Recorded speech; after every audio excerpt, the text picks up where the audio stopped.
आज के सेशन में हम बात करेंगे क्रिप्टो में सही तरीके से कैसे इन्वेस्ट किया जाए और स्कैम या बेकार कॉइन से कैसे बचे भैया। अक्सर लोग ये सोच करके कोई भी कॉइन खरीद लेते हैं कि अरे भैया इसकी कीमत तो बहुत कम है, बहुत सस्ता है, ये तो $0.000123 है, तो चलो खरीद लेते हैं, इतना सस्ता है, आज ना कल ये ₹1 भी हो गया तो अपना बहुत मोटा पैसा बन जाएगा। ज़्यादातर लोगों की सोच ये होती है क्रिप्टो लेने के तरीके के पीछे। लेकिन असली खेल ना कॉइन की कीमत नहीं, उसके फंडामेंटल्स में छुपा होता है। तो आज के सेशन में मैं आपको स्टेप बाय स्टेप बताऊंगा कि किसी भी क्रिप्टो में पैसा लगाने से पहले कौन कौन से ज़रूरी फैक्टर्स आपको चेक करने चाहिए ही चाहिए, ताकि आपका पैसा सेफ रहे और आपको सही प्रॉफिट, सही रिटर्न मिले। अब सबसे पहला फैक्टर आता है मार्केट कैपिटलाइजेशन, मतलब जो कॉइन की बात कर रहे हैं आप उसका मार्केट कैप कितना है वो चेक करो। देखो, मार्केट कैप का सीधा सीधा मतलब ये समझो कि सर्कुलेटिंग सप्लाई, मतलब कितनी सप्लाई उसकी सर्कुलेट हो रही है, और उसका मल्टीप्लाई प्राइस। समझाता हूं इस चीज को आगे। कम से कम $1 बिलियन यानी कि लगभग 8,500 करोड़ मार्केट कैप वाले कॉइन में ही आपको इन्वेस्ट करना चाहिए। और अगर $10 बिलियन या उससे ऊपर के हैं तो और भी ज्यादा सेफ आप समझ सकते हो उस कॉइन को। अब क्यों मैं ऐसा कह रहा हूं? क्योंकि बड़े मार्केट कैप वाले कॉइन आसानी से गायब नहीं होते मार्केट से। आपने सुना होगा क्रिप्टो में रातों रात कॉइन गायब हो जाते हैं, पैसा कहां गया, अरे भैया पता ही नहीं कहां चला गया, कॉइन हट गया, डीलिस्ट हो गया एक्सचेंज से, सुना होगा ना। तो बड़े अगर कॉइन है, बड़े मार्केट वाले, ये गायब नहीं हो सकते। और छोटे कैप, छोटे कॉइन्स बहुत आसानी से मैनिपुलेट भी किए जा सकते हैं। आज की तारीख में जिन कॉइन्स का मार्केट कैप $1 बिलियन से ऊपर है, उनमें सबसे बड़े जो नाम हैं, आपको कुछ वो बता देता हूं ताकि आप एग्जांपल्स भी समझ पाओ। देखो, सबसे बड़ा नो डाउट बिटकॉइन है, लगभग $2.3 ट्रिलियन का मार्केट कैप है। ये पूरे क्रिप्टो मार्केट का किंग है। उसके बाद इथेरियम समझ लो, करीब $542 बिलियन का मार्केट कैप है। स्मार्ट कॉन्ट्रैक्ट्स और टीफाई का बेस यही इथेरियम है। उसके बाद XRP भी ले लो आप, क्योंकि लगभग इसका भी $178 बिलियन है और क्रॉस बॉर्डर पेमेंट के लिए ये बड़ा मशहूर है। आप टीथर भी ले लो, मतलब USDT, लगभग $172 बिलियन का स्टेबल कॉइन है ये, और डॉलर से प्लेस्ड है ये, मतलब इसके बैक्ड बाय डॉलर है ये, पीछे इसके डॉलर होता है। आप BNB भी ले लो, बिनांस कॉइन, करीब $146 बिलियन बिनांस इकोसिस्टम का मेन कॉइन है ये, मतलब बिनांस के पूरा इकोसिस्टम जो है वो इसी कॉइन से चलता है, ये आप समझ लो। आप सोलाना भी ले लो, ये भी लगभग $1 बिलियन से ही ऊपर का ही कॉइन है। देखो, मतलब साफ है कि $1 बिलियन से ऊपर वाले कॉइन्स आमतौर पर ज़्यादा स्टेबल, ज़्यादा भरोसेमंद माने जाते हैं, क्योंकि छोटे कैप वाले कॉइन्स में मैनिपुलेशन और स्कैम का खतरा बढ़ जाता है। अब दूसरा फैक्टर ध्यान से समझिए, ट्रेडिंग वॉल्यूम। ट्रेडिंग वॉल्यूम क्यों इंपॉर्टेंट है समझिएगा। हाई वॉल्यूम का मतलब होता है कि उस कॉइन में रोजाना जबरदस्त खरीद बिक्री हो रही है, बहुत सारे लोग खरीद रहे हैं, बहुत सारे लोग बिक्री कर रहे हैं। ट्रेडिंग यही तो होती है, कोई खरीदता है, कोई बेचता है। मतलब आप आसानी से एंट्री कर सकते हो, आसानी से एग्जिट कर सकते हो। एंट्री एग्जिट मतलब कभी भी खरीद सकते हो, कभी भी बेच सकते हो। जबकि लो वॉल्यूम वाले कॉइन में लिक्विडिटी की समस्या होती है, कभी बायर ही नहीं मिलेगा, कभी आप सेल करने जाओ तो भैया बायर नहीं है, आप बाय करने जाओ सेलर नहीं है, मतलब आप फंसा हुआ महसूस करोगे, और आपका फंसना मतलब आपके पैसे का फंसना। तो आपकी सहूलियत के लिए टॉप 10 कॉइन आपको बताता हूं जिसमें हाई ट्रेडिंग वॉल्यूम होती है, वो टॉप कॉइन्स आपको बताता हूं। सबसे पहला है टीथर, यानी कि USDT, सबसे ज्यादा ट्रेडिंग वॉल्यूम वाला ये स्टेबल कॉइन है। उसके बाद दूसरे नंबर पर है बिटकॉइन, हर बड़ा ट्रेडर भैया इसी में ट्रेड करता है। उसके बाद तीसरा इथेरियम ले लो आप। बिटकॉइन के बाद वॉल्यूम में ये दूसरा सबसे बड़ा नाम होता है। USDC भी ले लो, मतलब USD कॉइन, स्टेबल कॉइन होने की वजह से इसमें वॉल्यूम बहुत अच्छा, बहुत ज़्यादा होता है। BNB कॉइन भी ले लो, exchange token plus large cap market cap होने से ट्रेडिंग वॉल्यूम इसमें काफ़ी अच्छा खासा होता है। उसके बाद सोलाना भी आप ले लो, स्मार्ट कॉन्ट्रैक्ट प्लेटफॉर्म होने के साथ ट्रेडर्स में बड़ा पॉपुलर है ये, और इसका वॉल्यूम अच्छा खासा है। उसके बाद 7वें नंबर पे आप XRP समझ लो, रिपल जिसको कहते हैं। ट्रांजैक्शन वॉल्यूम इसमें बहुत ज़्यादा होता है, तो ट्रेडिंग एक्टिविटी ज़्यादा होती है। 8वें नंबर पे आप डॉज कॉइन ले लो, मीम कॉइन होते हुए भी ट्रेडिंग वॉल्यूम इसमें बहुत ज़्यादा रहता है भैया। 9वें नंबर पे आप ट्रोन ले लो, ये मिड कैप कैटेगरी में आता है, लेकिन वॉल्यूम इसमें भी अच्छा खासा है। 10वें नंबर पे आप कार्डेनो को भी ले लो, ये भी बड़ा लोकप्रिय है इन दिनों, वॉल्यूम अच्छी खासी इसमें भी है। ठीक है, तो ये मैंने वॉल्यूम वाले 10 आपको कॉइन्स बता दिए। अब जो तीसरा फैक्टर आता है जो आपको डिसाइड करने में हेल्प करता है वो होता है सर प्रोजेक्ट की यूटिलिटी। क्या यूटिलिटी, कोई यूज केस है उसका, कोई पर्पस के लिए बनाया है या किसी ऐसे के लिए उसको मजे मजे में ले आए हैं, जैसे डॉज कॉइन वगैरह मजे मजे में आ गए हैं। ठीक है, तो कुल मिलाकर ये समझना है कि असली काम क्या है उसका। यूटिलिटी का मतलब होता है काम की वजह।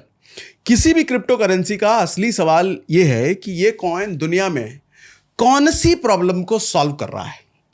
अगर कॉइन का कोई काम नहीं है, कोई पर्पस नहीं है, बस मजे के लिए यानी कि मीम के लिए बनाया गया है, जैसे डॉज कॉइन, सीबा, आईन्यू वगैरह, तो उसकी कीमत सिर्फ हाइप और स्पेकुलेशन पर टिकी है।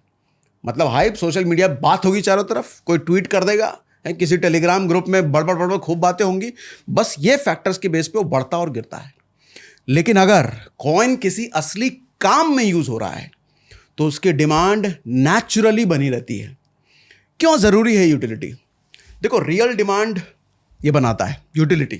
अगर कोई कॉइन किसी इंडस्ट्री या टेक सॉल्यूशन में डायरेक्टली यूज हो रहा है तो उसकी डिमांड ऑटोमेटिकली बढ़ेगी। एग्जाम्पल के लिए आप इथेरियम समझो। इथेरियम किस लिए बनाया गया है? स्मार्ट कॉन्ट्रैक्ट्स और डीफाई एप्स को चलाने में इथेरियम ही यूज होता है, तो इसका यूज है। उसके बाद आप चेन लिंक देख लो, रियल वर्ल्ड डेटा जैसे वेदर, स्टॉक प्राइसेस, ब्लॉकचेन पर लाने के लिए इसका इस्तेमाल होता है, तो इसका भैया यूज है। आप पॉलीगन ले लो, जिसको मैटिक भी कहते हैं।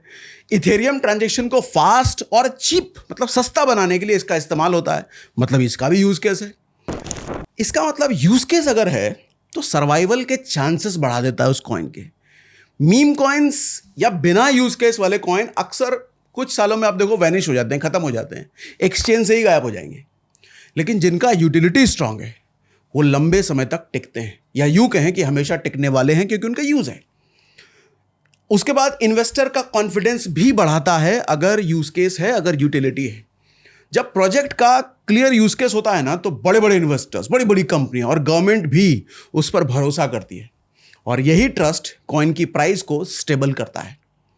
उसके अलावा अडॉप्शन भी आसान बनाता है अगर यूज केस है तो कुल मिला के बात यह है कि यूटिलिटी वाला कॉइन सिर्फ ट्रेडर्स तक लिमिटेड नहीं है, ये इन्वेस्टर्स तक भी फैलता है। एग्जाम्पल के लिए आप उसके बाद यूएसडीटी ले लो, यूएसडीसी ले लो। स्टेबल कॉइन होने के कारण पेमेंट सिस्टम में ये यूज होता है। आप रिपल को भी देख लो भैया, बैंक्स क्रॉस बॉर्डर ट्रांजैक्शन के लिए इसका इस्तेमाल करती हैं। तो मैसेज साफ है कि अगर कॉइन का पर्पस नहीं है तो कोई फ्यूचर नहीं है। क्रिप्टो में सर्वाइवल और ग्रोथ का सबसे बड़ा फैक्टर यही है कि वो प्रोजेक्ट वास्तव में दुनिया की किसी प्रॉब्लम को सॉल्व कर रहा है या नहीं कर रहा है। अब चौथा फैक्टर समझो, एक्सचेंज लिस्टिंग। कॉइन कहां लिस्टेड है? अब ये कुछ ऐसा है कि जैसे इंसान की वैल्यू तब समझ में आती है कि वो इंसान किस तरह के लोगों के बीच उठता बैठता है। यही उसकी औकात, यही उसकी वैल्यू डिफाइन करता है। सेम कॉइन का भी है। वो जो कॉइन है वो कॉइन रहता किधर है? रहता किधर है मतलब वो लिस्टेड कहाँ है, ये बड़ा मैटर करता है। अगर कोई कॉइन इंडिया के सबसे बड़े एक्सचेंज जैसे CoinDCX पर लिस्टेड है, या बाहर के बड़े बड़े जो एक्सचेंज हैं, बिनांस है, कॉइनबेस है, बाइबिट है, इन सब एक्सचेंज पर लिस्टेड है, तो समझिए उसका क्रेडिबिलिटी स्ट्रांग है। अब इंडिया की अगर बात करो तो इंडिया में CoinDCX सबसे बड़ा एक्सचेंज है, लार्जेस्ट है ये इंडिया का इस वक्त। चाहे इन्वेस्टमेंट करना हो आपको इसमें, चाहे क्रिप्टो में SIP करनी हो, चाहे आपको फ्यूचर ट्रेडिंग करनी हो, ये सबके लिए लार्जेस्ट है। अब आपको अगर फ्यूचर ट्रेडिंग सीखनी है, आपको अगर क्रिप्टो में SIP सीखना है, तो आप सर्च कर लेना, हमने पहले इस पे वीडियो करे हुए हैं। आपको क्या सर्च करना है? आप सर्च करना फ्यूचर ट्रेडिंग या क्रिप्टो फ्यूचर ट्रेडिंग बाय सागर सिन्हा, या SIP कर लेना है तो आप बिटकॉइन SIP बाय सागर सिन्हा। आपको बड़े डिटेल में समझा रखा है हमने। और हाँ, CoinDCX में अगर फ्री में अकाउंट ओपन करवाना हो तो उसका भी लिंक हम डिस्क्रिप्शन में हमने दे रखा है, जिससे आपका एक्स्ट्रा फायदा भी हो जाएगा। आपको ब्रोकरेज में 20% की बचत होगी भैया। तो बचत अगर करने वाले आप हो तो जो लिंक में डिस्क्रिप्शन दे रखा है उसी से खुलवाइएगा। डायरेक्ट गूगल पे सर्च करके CoinDCX अगर आपने इस्तेमाल करना शुरू कर दिया तो हमेशा के लिए नुकसान में रहोगे, ठीक है ना। अब पांचवा फैक्टर है पार्टनरशिप्स। जब कोई बड़ी कंपनी किसी क्रिप्टो प्रोजेक्ट से जुड़ती है तो ये इनडायरेक्ट अप्रूवल जैसा आपको समझ लो इसको। एग्जाम्पल, गूगल क्लाउड ने पॉलीगन यानी कि मैटिक और सोलाना के साथ पार्टनरशिप की है।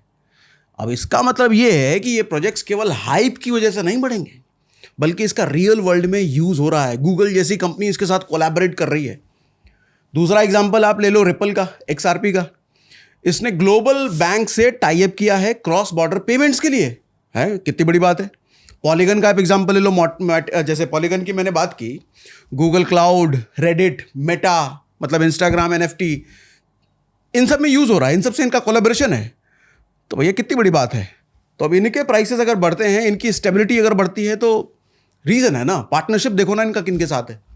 उसके बाद चेन लिंक आप ले लो, गूगल, ओरेकल, स्विफ्ट, इन सब के साथ कोलैबोरेशन है इनका। इथेरियम का आप देखोगे तो माइक्रोसॉफ्ट और बहुत बड़े बड़े एंटरप्राइजेस के साथ इनका कोलैबोरेशन है। तो मैसेज इसमें भी साफ है, क्रिप्टो वर्ल्ड में अगर किसी प्रोजेक्ट के पीछे किसी बड़ी और भरोसेमंद कंपनी खड़ी है तो उसका रिस्क कम से कम हो जाता है। पार्टनरशिप उस प्रोजेक्ट को सिर्फ स्पेकुलेटिव कॉइन से उठाकर रियल वर्ल्ड सॉल्यूशन प्रोवाइडर बना देती है। तो ये इसलिए इंपॉर्टेंट है। अब छठा फैक्टर समझो, वेल्स होल्डिंग। क्रिप्टो मार्केट में वेल्स यानी बड़े इन्वेस्टर बहुत ज्यादा असर डालते हैं।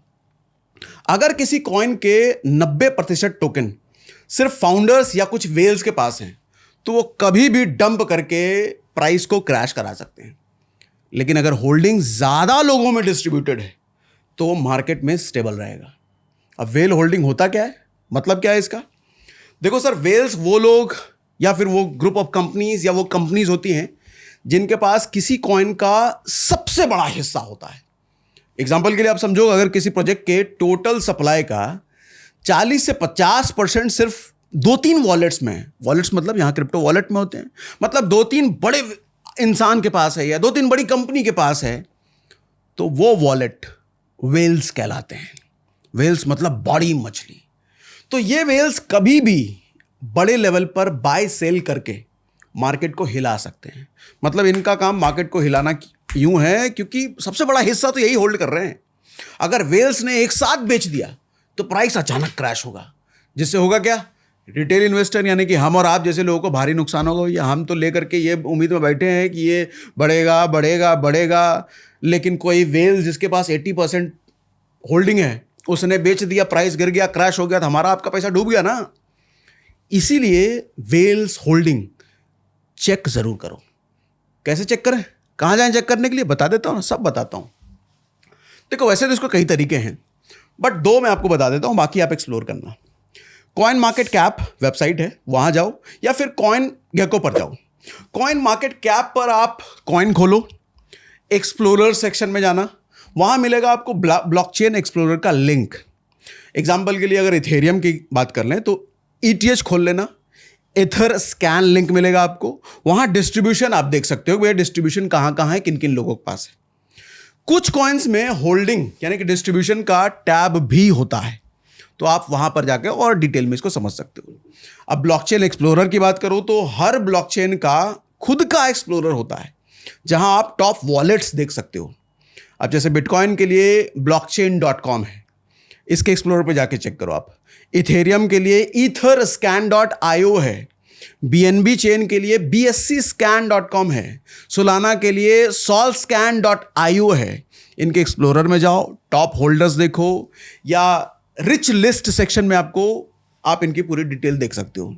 अच्छा, कितने % कॉइन्स टॉप 20 या टॉप 100 वॉलेट्स में है, ये सब क्लैरिटी आपको यहां पर मिल जाती है। अब 7वां फैक्टर ध्यान से समझिए, सप्लाई डायनेमिक्स। सप्लाई डायनेमिक्स मतलब कॉइन की टोटल सप्लाई कैसे बनी है। देखो हर क्रिप्टो करेंसी की एक सप्लाई पॉलिसी होती है, इससे डिसाइड होता है कि कॉइन की कीमत फ्यूचर में स्टेबल रहेगी या डाइल्यूट हो जाएगी। अब सप्लाई के मेन टाइप्स क्या होते हैं, पहले ये समझाता हूं, फिर आगे बढ़ते हैं।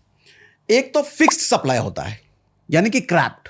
एग्जाम्पल के लिए बिटकॉइन, मैक्सिमम इसकी सप्लाई 21 मिलियन कॉइन ही है। 21 मिलियन से एक कॉइन ये ज्यादा नहीं हो सकता। इसका मतलब ये है कि नए कॉइन्स कभी भी अनलिमिटेड नहीं बन सकते, मतलब स्कैरसिटी इसकी क्रिएट हो जाती है। स्कैरसिटी हमेशा रहेगी भैया। जैसे आप गोल्ड की बात कर लो, गोल्ड लिमिटेड है, वैसे ही BTC लिमिटेड है, मतलब बिटकॉइन लिमिटेड है। इसलिए डिमांड बढ़ने पर इसकी वैल्यू भी बढ़ेगी। देखो डिमांड इसकी बढ़ती रहेगी लेकिन सप्लाई कभी नहीं बढ़ेगी, सप्लाई लिमिटेड है। दूसरा होता है अनलिमिटेड सप्लाई। एग्जांपल के लिए डॉज कॉइन ले लो, डॉज, इसका कोई कैप ही नहीं है। ये इनफाइनाइट कॉइन्स बनाए जा सकते हैं। इसका रिजल्ट क्या होगा? जितनी डिमांड बढ़ेगी उतनी सप्लाई भी फ्लड कर सकती है, तो लॉन्ग टर्म प्राइस प्रेशर रहता है, ये क्रैश हो सकता है, गिर सकता है। तीसरा होता है डिफ्लेमेटरी सप्लाई, मतलब burn mechanism. Example BNB, Shiba Inu, इन सब प्रोजेक्ट में बर्न सिस्टम चलता है, यानी कि कॉइन्स धीरे धीरे मार्केट से हटाए जाते हैं। तो मतलब एक ऐसे कॉइन में आप पैसा लगाओगे जो कल को मार्केट से हट सकते हैं। तभी मैंने ये सारे पैरामीटर्स, ये सारे फैक्टर्स आपको बताना ज़रूरी समझा, क्योंकि भैया क्रिप्टो मार्केट और स्टॉक मार्केट में बड़ा फ़र्क है। क्रिप्टो मार्केट में सेफली इन्वेस्ट करने के लिए आपको समझना पड़ेगा ये सब फैक्टर। क्रिप्टो में इन्वेस्ट करने से पहले ये ज़रूर देखो कि कॉइन की सप्लाई कैप्ड है, मतलब लिमिटेड है, या फिर अनलिमिटेड है। और कैप्ड सप्लाई का मतलब होता है गोल्ड जैसा, लॉन्ग टर्म वेल्थ बनेगा। और अनलिमिटेड सप्लाई का मतलब है पानी जैसा, डिमांड बढ़ेगा तो प्राइस का टिकना मुश्किल है। व्हाइट पेपर रिसर्च, किसी भी कॉइन का व्हाइट पेपर असली रोड मैप बताता है। उसका पर्पस क्या है, क्यों बनाया गया है, उसके पीछे टेक्नोलॉजी क्या यूज हो रही है, और फ्यूचर ग्रोथ इसकी कैसे रह सकती है, वो सब कुछ आपको व्हाइट पेपर में मिलता है। आप खुद व्हाइट पेपर पढ़ सकते हो या फिर ChatGPT जैसे टूल से उसका समरी निकलवा सकते हो। इससे आपको कॉइन्स के असली फंडामेंटल समझने में बहुत आसानी हो जाएगी। कॉइन मार्केट कैप टूल का इस्तेमाल करना सीखो। देखो, market cap, volume, supply, exchange listing, partnership, whales holding, token unblock schedule, ये सब डिटेल में आप कॉइन मार्केट कैप पर जाके चेक कर सकते हो। तो ये एक तरीके से क्रिप्टो एनालिसिस का वन स्टॉप सोल्यूशन है। अब समराइज वे में आपको समझा देता हूं, हाईलाइट्स, रिकैप दे देता हूं। मार्केट कैप क्या है भैया? सबसे बड़ा मेट्रिक है। ट्रेडिंग वॉल्यूम क्या है? लिक्विडिटी का संकेत है। प्रोजेक्ट की यूटिलिटी क्या बताती है? ये बताती है कि टिकाऊ ग्रोथ की कुंजी टिकेगा कि नहीं टिकेगा। उसके बाद एक्सचेंज लिस्टिंग क्या बताती है? ट्रस्ट और लिक्विडिटी फैक्टर। पार्टनरशिप्स क्या बताती है? क्रेडिबिलिटी। वेल्स होल्डिंग क्या बताती है? Price stability. व्हाइट पेपर क्या बताता है? ये असली रोड मैप देता है। कॉइन मार्केट कैप क्या बताता है? एनालाइज करने का प्लेटफॉर्म है ये। आप कंक्लूजन भी सुन लो। देखो, बॉटम लाइन ये है भैया कि क्रिप्टो में अंधाधुंध जंप मत मारो। चीप प्राइस देखकर इन्वेस्ट कतई मत करो। मार्केट कैप देखो, वॉल्यूम देखो, यूटिलिटी देखो, पार्टनरशिप देखो, वेल्स देखो, सप्लाई देखो, ये सारे फैक्टर एनालाइज करो। इन्वेस्ट हमेशा थॉटफुली करो। हाइप या शॉर्ट टर्म लालच में मत पड़ो। और अगर फ्यूचर ट्रेडिंग करनी है तो मैंने पर्सनली CoinDCX एक्सचेंज रिकमेंड करता हूं मैं, क्योंकि इंडिया का लार्जेस्ट है वो भैया, जहां टैक्स बेनिफिट और लेवरेज ऑप्शंस भी आपको मिलते हैं। डिस्क्रिप्शन में मैं लिंक दे के रखता हूं। और कैसे करना है ये नहीं समझ आता तो मैंने आपको थोड़ी देर पहले बताया ना कि क्रिप्टो ट्रेडिंग बाय सागर सिन्हा सर्च करना, हमारे वीडियोस आपको आ जाएंगे। बहुत बच्चों की तरह मैंने फ्यूचर्स में ट्रेड करना आपको समझा दिया है। और हाँ, एक बार फिर से, जो लिंक हमने दिया है CoinDCX का, उससे आपको डिस्काउंट मिलता है, उससे आपको एक्स्ट्रा बेनिफिट मिलते हैं, इसलिए डायरेक्ट जाके डाउनलोड मत कर लीजिएगा। अब आप मुझे कमेंट बॉक्स में ये बता सकते हैं कि आप क्रिप्टो चूज करते वक्त सबसे पहला फैक्टर कौन सा चूज करते हो। देखता हूं कि हमने जो आपको 10 बताए उन्हीं में से कोई चूज करते हो, या आपका कोई 11वां फैक्टर है चेक करने का। बताइएगा जरूर, पढ़ूंगा मैं।